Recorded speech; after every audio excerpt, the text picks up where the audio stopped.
ಸ್ನೇಹಿತರೆ, ಉದ್ಯೋಗ ಬಂಧು ಯೂಟ್ಯೂಬ್ ಚಾನಲ್ಗೆ ಸ್ವಾಗತ. ಇವತ್ತಿನ ವಿಡಿಯೋದಲ್ಲಿ RTE ಅರ್ಜಿ ಪ್ರಾರಂಭವಾಗಿದ್ದು ಅದಕ್ಕೆ ಏನೆಲ್ಲ ದಾಖಲಾತಿಗಳು ಬೇಕು ಮತ್ತೆ ಅಂತಿಮ ಪಟ್ಟಿನ ರಾಜ್ಯ ಸರ್ಕಾರ ರಿಲೀಸ್ ಮಾಡಿದರೆ ಅಂತಿಮ ಪಟ್ಟಿನ ಹೇಗೆ ಚೆಕ್ ಮಾಡಬೇಕು, ನಿಮ್ಮ ವಾರ್ಡ್ಗೆ ನಿಮ್ಮ ಏರಿಯಾಗೆ ಯಾವ ಶಾಲೆಗಳು ಬರುತ್ತೆ ಅನ್ನೋದ್ರ ಬಗ್ಗೆ ಮಾಹಿತಿನ ತಿಳಿಸ್ಕೊಡ್ತೀನಿ.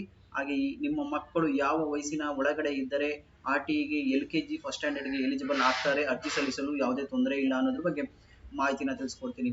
ಮೊದಲಿಗೆ ಅರ್ಜಿ ಪ್ರಾರಂಭದ ದಿನಾಂಕ ಬಂದು 21/4/2026ಕ್ಕೆ ಅರ್ಜಿ ಪ್ರಾರಂಭವಾಗಿದೆ.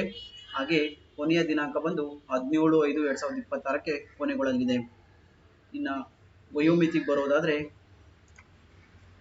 ನಿಮ್ಮ ಮಕ್ಕಳು LKGಗೆ ಅಡ್ಮಿಷನ್ ಆಗಬೇಕು ಅಂದರೆ 1/6/2026ರಿಂದ 1/6/2026 ನಡುವಿನಲ್ಲಿ ಹುಟ್ಟಿರಬೇಕು.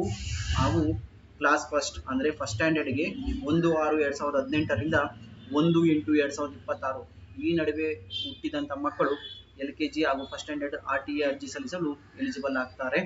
ಹಾಗೆ ದಾಖಲಾತಿಗಳು ಏನೆಲ್ಲ ಬೇಕು ಅನ್ನೋದಾದ್ರೆ, ಮಗುವಿನ ಹೆಸರಲ್ಲಿ ಕ್ಯಾಸ್ಟ್ ಸರ್ಟಿಫಿಕೇಟ್, ಇನ್ಕಮ್ ಸರ್ಟಿಫಿಕೇಟ್ ಮಾಡಿಸಿರಬೇಕು.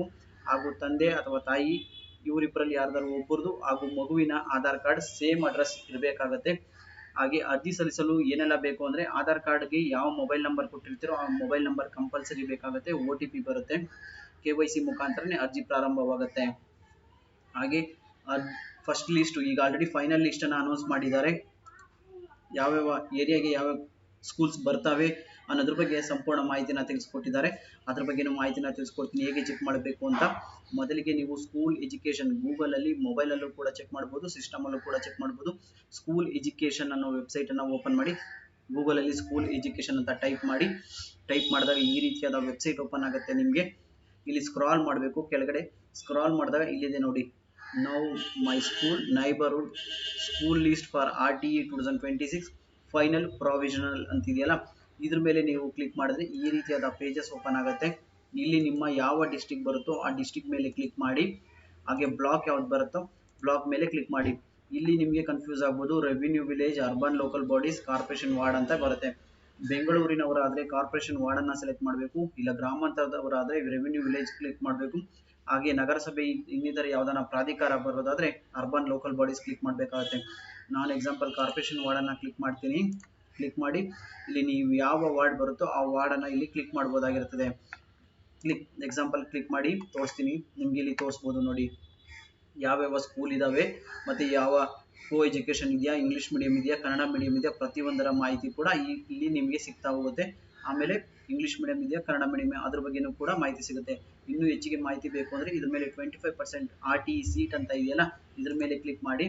ಈ ಥರ ಕ್ಲಿಕ್ ಮಾಡಿದಾಗ ಮತ್ತೊಮ್ಮೆ ಇಲ್ಲಿ ನಿಮ್ಮ ಯಾವ ವಾರ್ಡ್ ಇದೆಯೋ, ಏರಿಯಾ ಇದೆಯೋ ಅದ್ರ ಮೇಲೆ ಕ್ಲಿಕ್ ಮಾಡಿ ಸರ್ಚ್ ಮೇಲೆ ಕ್ಲಿಕ್ ಮಾಡಿದಾಗ ನೋಡಿ ಇಲ್ಲಿ ನಿಮಗೆ ಕಾಣಿಸುತ್ತೆ. ಇಲ್ಲಿ ಏನು ಕಾಣಿಸ್ತಿದೆ ಅಂದರೆ 25% RTE ಸೀಟ್ ಅಂತ ಇದೆ ನೋಡಿ, ಕಾಲಮಲ್ಲಿ ನಿಮಗೆ ಕಾಣಿಸ್ತಿರ್ಬೋದು. ಯಾವ್ಯಾವ ಸ್ಕೂಲ್ಗೆ ಎಷ್ಟು, ಯಾವ್ಯಾವ ಸ್ಕೂಲ್ ಎಲಿಜಿಬಲ್ ಇದೆ. ಕೆಲವೊಂದು ಸ್ಕೂಲ್ಗಳು LKG ಬರುತ್ತೆ, ಕೆಲವೊಂದು ಸ್ಕೂಲ್ ಫಸ್ಟ್ ಸ್ಟ್ಯಾಂಡರ್ಡ್ ಬರುತ್ತೆ. ಯಾವ ಸ್ಕೂಲಿನಲ್ಲಿ ಎಷ್ಟು ಸೀಟನ್ನು ಕೊಡ್ತಾರೆ, ಇದು LKG ಲಿಸ್ಟು, ಇದು ಫಸ್ಟ್ ಸ್ಟ್ಯಾಂಡರ್ಡ್ ಲಿಸ್ಟು, ಎಷ್ಟೆಷ್ಟು ಸೀಟನ್ನು ನಿಮಗೆ ಕೊಡ್ತಾರೆ, ಕನ್ನಡ ಮೀಡಿಯಂ ಇದೆಯಾ, ಇಂಗ್ಲೀಷ್ ಮೀಡಿಯಂ ಇದೆಯಾ, ಪ್ರತಿಯೊಂದರ ಮಾಹಿತಿನ ಕೂಡ ಕೊಟ್ಟಿದ್ದಾರೆ. ಕೆಲವೊಂದು ವಾರ್ಡ್ಗಳಲ್ಲಿ ಇಂಗ್ಲೀಷ್ ಮೀಡಿಯಮನ್ನು ನೀಡಲಾಗಿದೆ, ಕೆಲವೊಂದು ವಾರ್ಡ್ಗಳಲ್ಲಿ ಕನ್ನಡ ಮೀಡಿಯಂ ಮಾತ್ರ ತೋರಿಸ್ತಿದೆ. ಅದನ್ನು ನೀವು ಸಂಪೂರ್ಣ ಮಾಹಿತಿ ತಗೊಂಡು ನೋಡ್ಬೋದು. ಸುಪ್ರೀಂ ಕೋರ್ಟ್ ಆದೇಶದ ಪ್ರಕಾರ ಪ್ರೈವೇಟ್ ಸ್ಕೂಲ್ಗೆ ಅಡ್ಮಿಷನ್ಸ್ ಕೊಡಬೇಕು ಅಂತ ಆದೇಶ ನೀಡಿದೆ. ಬಟ್ ಸರ್ಕಾರ ಏನು ಮಾಡುತ್ತೆ ಅನ್ನೋದ್ರ ಬಗ್ಗೆ ಸಂಪೂರ್ಣ ಮಾಹಿತಿ ಇಲ್ಲ. 21ರ ನಂತರ ಇದ್ರ ಬಗ್ಗೆ ಸಂಪೂರ್ಣ ಮಾಹಿತಿ ಸಿಗುತ್ತೆ. ನಾನು ಕೂಡ ಅದನ್ನ ಬಂದ ನಂತರ ಅಪ್ಲಿಕೇಶನ್ಸ್ ಅಕಸ್ಮಾತ್ ಪ್ರೈವೇಟ್ ಸ್ಕೂಲ್ ಏನಾದ್ರು ಬಂತು ಅಂದರೆ ಹೇಗೆ ಅರ್ಜಿ ಸಲ್ಲಿಸಬೇಕು ಅನ್ನೋದ್ರ ಬಗ್ಗೆ ಸಂಪೂರ್ಣ ವಿಡಿಯೋನ ಮಾಡಿ ನಿಮಗೆ ತಿಳಿಸ್ಕೊಡ್ತೀನಿ. ನೀವು ಕೂಡ ಈ ಥರ ನಿಮ್ಮ ವಾರ್ಡನ್ನು ಹಾಕಿ ಪ್ರತಿಯೊಂದನ್ನು ಚೆಕ್ ಮಾಡ್ಕೊಬೋದಾಗಿರ್ತದೆ. ಸಂಪೂರ್ಣ ಮಾಹಿತಿ ನಿಮಗೆ ತಿಳಿಸ್ಕೊಟ್ಟಿದ್ದೀನಿ ಅನ್ಕೊಂತೀನಿ, ಉಪಯುಕ್ತ ಆಗುತ್ತೆ ಅನ್ಕೊಂತೀನಿ. 21ನೇ ತಾರೀಕು ಅರ್ಜಿ ಪ್ರಾರಂಭವಾದಾಗ ನಿಮ್ಮ ಆಧಾರ್ ಕಾರ್ಡನ್ನು KYC ಮಾಡಿಬಿಟ್ಟು ನೀವು ಕೂಡ ಹೇಗೆ ಯಾವ್ಯಾವ ಶಾಲೆಗಳು ಇದ್ದಾವೆ, ಕನ್ನಡ ಮೀಡಿಯಂ ಇದೆಯಾ, ಇಂಗ್ಲೀಷ್ ಮೀಡಿಯಂ ಇದೆಯಾ ಅನ್ನೋ ಬಗ್ಗೆ ಸಂಪೂರ್ಣ ಮಾಹಿತಿನ ತಿಳಿಸ್ಕೊಳ್ಳಿ. Thank you.